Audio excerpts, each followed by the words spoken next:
এ ভাই শুনে যা, তাড়াতাড়ি করে আয়, রান্না করবো তাড়াতাড়ি। কি করবো 100 টাকা দিয়ে? এই 100 টাকার মাংস কিনে নিয়ে আয়, ঠিক আছে। ঠিক আছে? তাড়াতাড়ি করে আসবি কিন্তু, অনেক বেলা হয়ে গেছে এমনিতে।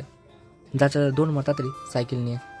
ঘরে কোনো সবজি ছিল না, আজ হাটবার। কাল যেহেতু বেরোবো সেহেতু ভাবলাম আজকে আর বাজার করব না। তাই ভাইকে 100 টাকা দিয়ে বলেছিলাম মাংস আনতে, আর ভাই দৌড়ে গিয়ে মাংস নিয়ে এসেছিল। আজ বরং মাংস দিয়েই খাই, তাহলে বেশ ভালো হবে। সবজিগুলো আসার পরে কিনবো, তাহলে টাটকা থাকবে। তোমরা অনেকে আমাকে কমেন্ট করে বলেছো, তুমি তো চাল খাও চিকন চালের, আমরা দেখে বুঝি না, সবাইকে বোকা বানাও। আচ্ছা, এগুলো দেখে তোমাদের কি চিকন চাল মনে হচ্ছে নাকি রেশনের? একটু ভালো করে দেখে বলো তো। স্পষ্টভাবে দেখিয়ে দিলাম। সবাই বোকা না, সবাই দেখে, বাস্তবতাকে অনুভব করে, তারপরেই তারা আমাদের ভালোবাসা দেয়। আমাদের ভিডিওতে তারা বাস্তবতাকে ভালোভাবে দেখতে পারে, সেই কারণে তারা আমাদের বেশি ভালোবাসে। আর সবাই বোকা না, আমরা কি খাচ্ছি কি না খাচ্ছি তারাও সেটা দেখতে পারে, বুঝতে পারে এবং অনুভব করতে পারে।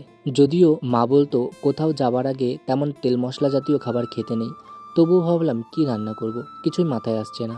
ডিম রান্না করলেও সে মশলা দিয়ে করতে হবে, তার থেকে বরং একটু মাংসই রান্না করি। তারপর সমস্ত মশলাপাতিগুলো গুছিয়ে রেখে সবার প্রথমে পেঁয়াজগুলো ভেজে সে মশলাগুলো ঢেলে দিলাম। ভেবেছিলাম একটু পাতলা ঝোল করে রান্না করব, তবে দেখলাম মশলাটা অনেকটাই বেশি হয়ে গেছে। জানি না কেন এত বেশি হলো, যাই হোক একটু ঝোল করার চেষ্টা করব। ওদিকে ভাইকে ডেকে বললাম, ভাই একটু ঢাকনাটা দে তো, মাংসগুলো তাড়াতাড়ি ঢেকে দিই, তাহলে খুব তাড়াতাড়ি রান্না হয়ে যাবে। মাংস কষাতে কষাতে দেখছি আমার ভাতও রান্না হয়ে গেছে। আমরা সকালবেলায় বিস্কুট খেয়েছিলাম ভাই এবং আমি। সকালে তেমন কিছু খাওয়া হয়নি, তাই দুপুরেই খাবো। তাই গরম গরম ভাত দিয়ে মাংস খেতে বেশ ভালোই লাগবে, কারণ সকালে যেহেতু খাইনি, সবারই পেটে একটু খিদে খিদে রয়েছে। আর সেই মুহূর্তে গরম ভাতের সঙ্গে যদি মাংস পাই, তাহলে বেশ তাড়াতাড়ি খাওয়া হয়ে যাবে। তারপর ভাই হঠাৎ করে খেলতে গেছিল, কি করে বুঝতে পারলো কে জানে, যে যখন মাংস কষানো হয়েছে তখনই উপস্থিত হয়েছে। যাই হোক ভাই এসেছে, না হলে আমি তরকারিতে জল ঢেলে দিতাম, আর কষানো মাংস খাওয়া হতো না। ভাই খেয়ে বলল, বেশ ভালো লাগছে। ভাই সব কিছুতেই এত ভালো কি করে খুঁজে পাই কে জানে। তারপর এর মধ্যে জল দিয়ে বেশ কিছুক্ষণ জাল দিচ্ছিলাম। ওদিকে ভাইয়ের নাকি খিদে পেয়ে গেছে। আমি বললাম, আর বেশিক্ষণ অপেক্ষা করতে হবে না ভাই, একটু লবণ চেক করে তারপরেই নামিয়ে দেব।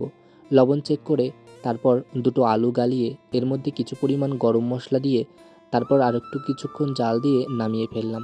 আচ্ছা, ঝোল ঝোল করতে চেয়েছিলাম, হয়েছে তো? তোমরা একটু জানিও। তারপর আমি ভাইকে ডেকে বললাম, তাড়াতাড়ি আয়, হয়ে গেছে, তুই একটু ভাত বাড়, আমি জল ভরে নিয়ে আসি। তারপর আমি জল ভরতে গেছিলাম, দেখছি ভাই এদিকে ভাত বাড়ছে। তারপর আমি এবং ভাই খেতে বসে পড়লাম। দেখো, ঝোল ঝোল করেছি। ভাইকে খেয়ে দেখতে বললাম, ভাই কেমন হয়েছে? ভাই বলল, মোটামুটি।